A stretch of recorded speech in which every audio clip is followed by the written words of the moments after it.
ওসমান এবং রুবেল একই কলেজে ভিন্ন শাখায় পদার্থবিজ্ঞান পড়ে।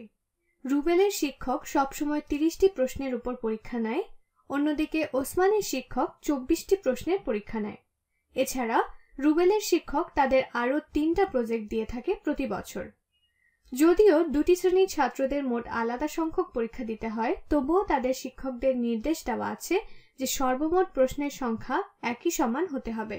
2 শ্রেণীতেই, আমি আবারও বলছি, 2 শ্রেণীতেই পরীক্ষায় সর্বমোট একই সমান প্রশ্ন দেয়া হবে।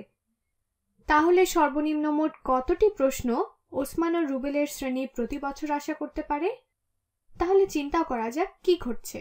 যদি আমরা চিন্তা করি, রুবেলের শিক্ষক, যে কিনা প্রতি পরীক্ষাতেই 30টি প্রশ্ন দেয়, প্রথম পরীক্ষার পর তিনি 30টি প্রশ্ন শেষ করে ফেলেছেন, সুতরাং এখানে 30 হয়ে গেল। তারপর দ্বিতীয় পরীক্ষায় তিনি আরও 60টি শেষ করলেন। তারপর তৃতীয় পরীক্ষার পর 90টি প্রশ্ন শেষ করলেন এবং চতুর্থ পরীক্ষার পর তিনি 120টি শেষ করলেন। এবং পঞ্চম পরীক্ষার পর যদি পঞ্চম পরীক্ষা অনুষ্ঠিত হয়, তাহলে তিনি করতেন মোট 150টা প্রশ্ন সম্পূর্ণ করতেন। এবং আমরা এগোতাম এবং 30-এর সকল গুণিতক বের করতাম। সুতরাং আমরা বলতে পারি যে আমরা সংখ্যার গুণিতক নির্ণয় করতে চাচ্ছি। আমরা সর্বনিম্ন গুণিতক বা সর্বক্ষুদ্র গুণিতক বের করতে চাচ্ছি। এখন ওসমানের সাথে কি ঘটবে?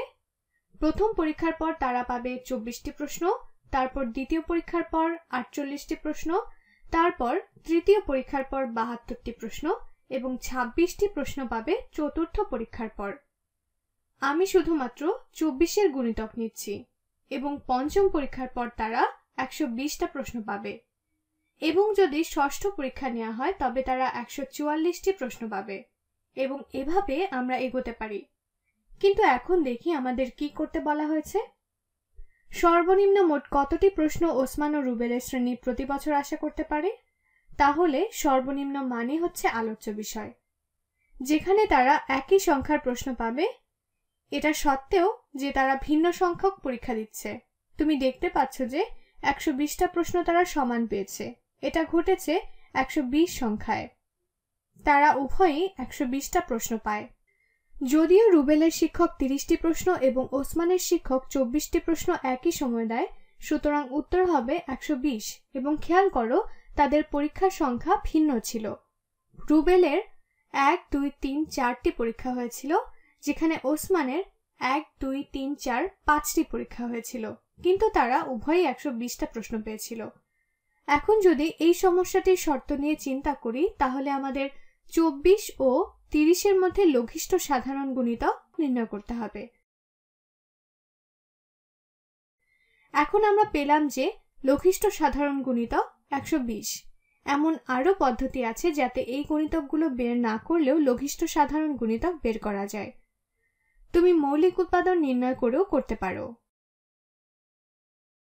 30 হলো 2 গুণ 15 এবং 15 সমান 3 গুণ 5, সুতরাং 30 হচ্ছে 2 গুণ 3 গুণ 5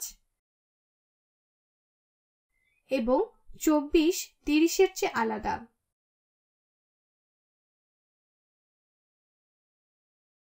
12 এর সাথে 2 এর গুণফল সমান 24।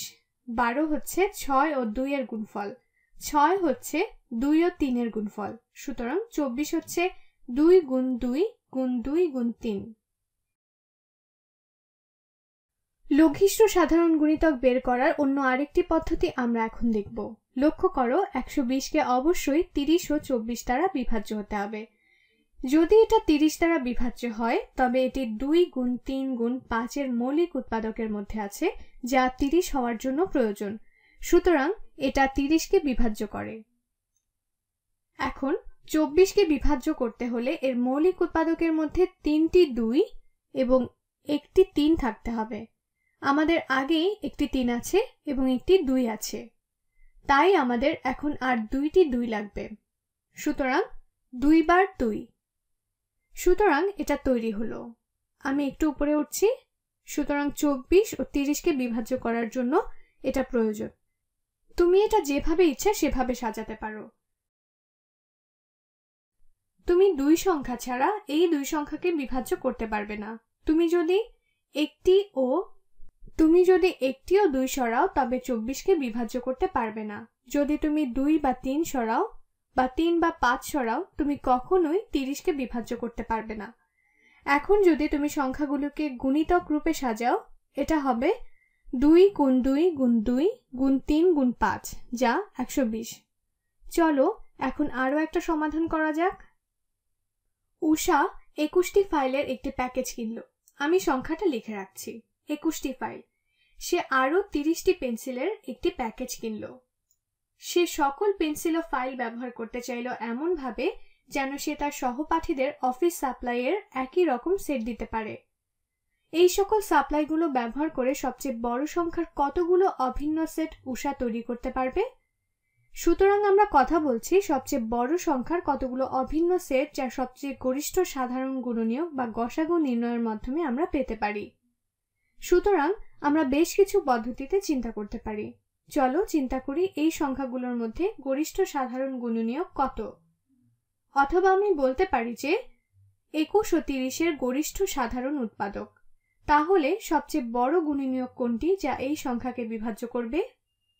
সুতরাং আমরা মৌলিক উৎপাদক দিয়ে শুরু করতে পারি। আমরা সকল সাধারণ পদের একটা তালিকা তৈরি করতে পারি এবং তারপর সবচেয়ে বড় সংখ্যাটি বের করতে পারি। অথবা আমরা মৌলিক উৎপাদক নির্ণয়ের মাধ্যমে করতে পারি। সুতরাং মৌলিক উৎপাদক দিয়ে শুরু করি। 21 হচ্ছে 3 ও 7 এর গুণফল। এই দুইটি মৌলিক সংখ্যা। 30 হচ্ছে, দেখা যাক, এটা 3। আসলে আমি এটাকে এইভাবে লিখতে পারি, এটা হচ্ছে 2 গুণ 15 এবং 15 হচ্ছে 3 ও 5 এর গুণফল। সুতরাং এই মৌলিক উৎপাদকগুলোর মধ্যে সবচেয়ে বড় সাধারণ মৌলিক সংখ্যাগুলো কি? তোমার কাছে শুধু 3ই আছে, সুতরাং এটা 3 এর সমান। এখানে আমরা এই 3 দ্বারা উভয়কেই ভাগ করতে পারি এবং এটা আমাদের অভিন্ন সেট তৈরি করতে সবচেয়ে বড় সংখ্যা। আমাদের প্রশ্নের উত্তর 3। আর একটু ভালোভাবে লক্ষ্য করলে 21টি ফাইলের তালিকা তৈরি করি। সুতরাং 21টি ফাইল হচ্ছে 1 2 3 4 5 6 7 8 9 10 11 12 13 14 15 16 17 18 19 20 21। তারপর 30টি পেন্সিল যা আমি সবুজ রং দিয়ে করব। সুতরাং 1 2 3 4 5 6 7 8 9 10। আমি শুধু কপি আর পেস্ট করব, কপি এবং পেস্ট।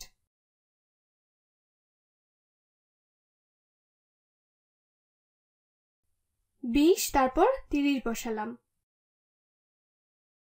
এখন আমরা দেখলাম 3 হচ্ছে সবচেয়ে বড় সংখ্যা যা এই দুইটিকে বিভাজ্য করতে পারে। সুতরাং আমি 3টা গ্রুপে এগুলোকে ভাগ করতে পারি। সুতরাং ফাইলগুলোর জন্য আমি 3টা গ্রুপ করতে পারি 7টা নিয়ে এবং পেন্সিলের জন্য আমি 3টা গ্রুপে 10টা নিয়ে করতে পারি। সুতরাং যদি 3 জন সহপাঠী আসে,